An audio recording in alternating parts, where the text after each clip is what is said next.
మహారాష్ట్రలో అసెంబ్లీ ఎన్నికల సమయం దగ్గర పడుతున్న వేళ ఉద్ధవ్ ఠాక్రే నేతృత్వంలోని శివసేన పార్టీ నిలువునా ఖాళీ అయిపోయే సిచ్యువేషన్ స్పష్టంగా కనిపిస్తోంది.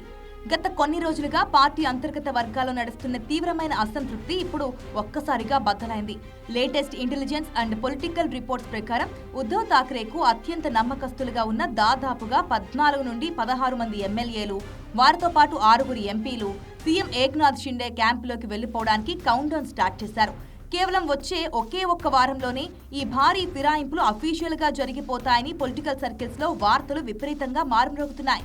అసలు ఉద్ధవ్ ఠాక్రే సొంత లీడర్లలో ఇంతటి ఘోరమైన అసంతృప్తి, విరక్తి రావడానికి మెయిన్ రీజన్ ఏంటంటే పార్టీ టాప్ లీడర్షిప్ నుండి కింది స్థాయి నేతలకు కనీస కమ్యూనికేషన్ లేకపోవడమే.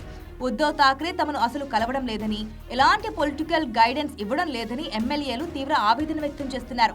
వీటన్నింటికీ మించి తమ నియోజకవర్గాల్లో లోకల్ ఇష్యూస్ సాల్వ్ చేయడానికి గానీ, రాబోయే అత్యంత ఖరీదైన అసెంబ్లీ ఎన్నికల ఫండింగ్ విషయంలో గానీ పార్టీ అధిష్టానం నుండి ఎలాంటి సపోర్ట్, భరోసా దక్కడం లేదని రెబల్ లీడర్స్ ఓపెన్ గా మండిపడుతున్నారు.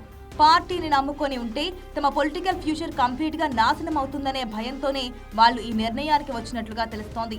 ఈ క్లిష్ట పరిస్థితుల్లో పార్టీని చక్కదిద్దాల్సిన ఉద్ధవ్ ఠాక్రే మరింత షాకింగ్ రీతిలో రియాక్ట్ అయ్యారు. ఆదివారం రోజు ఆయన తన పార్టీ లీడర్స్, శాసనసభ్యులతో ఒక అత్యవసర సమావేశాన్ని ఏర్పాటు చేశారు. అయితే ఈ మీటింగ్ లో ఎమ్మెల్యేలను బుజ్జగించాల్సింది పోయి, మీలో ఎవరికైనా పార్టీ వదిలి వెళ్లిపోవాలని ఉంటే నిరభ్యంతరంగా వెళ్లిపోవచ్చు, మిమ్మల్ని ఎవరూ ఆపరు, కానీ వెళ్లిన తర్వాత మీరే ఫ్యూచర్లో ఈ దారుణమైన నిర్ణయానికి బాధపడతారు, పశ్చాత్తాపడతారంటూ కఠినమైన అల్టిమేటం జారీ చేశారు. ఉద్ధవ్ ఇచ్చిన ఈ నిర్లక్ష్యపు స్టేట్మెంట్ తో అసంతృప్తితో ఉన్న ఎమ్మెల్యేలు ఇక ఈ పార్టీలో లాభం లేదనుకుని కంప్లీట్ గా షిండే వైపు బోర్డర్ దాటడానికి ఫిక్స్ అయిపోయారు. మరోవైపు ముఖ్యమంత్రి ఏక్నాథ్ షిండే అత్యంత పక్కా వ్యూహంతో అడుగులు వేస్తున్నారు. ఉద్ధవ్ ఠాక్రే గ్రూప్ లో డిస్కనెక్ట్ అయిన ప్రతి ఒక్క లీడర్ తో షిండే క్యాంప్ కంటిన్యూగా టచ్ లో ఉంటోంది. వాళ్లకు కావాల్సిన resources, funds and full political support ఇస్తామని హామీ ఇస్తూ తామే బాలాసాహెబ్ ఠాక్రే ఆశయాలకు నిజమైన వారసులమంటూ ప్రూవ్ చేసుకుంటున్నారు. మహారాష్ట్రలో ఎన్నికల బరిలోకి దిగాలంటే కోట్లాది రూపాయల ఖర్చుతో కూడిన క్యాంపెయిన్స్ మేనేజ్ చేయాలి, పబ్లిక్ కు జవాబుదారీగా ఉండాలి.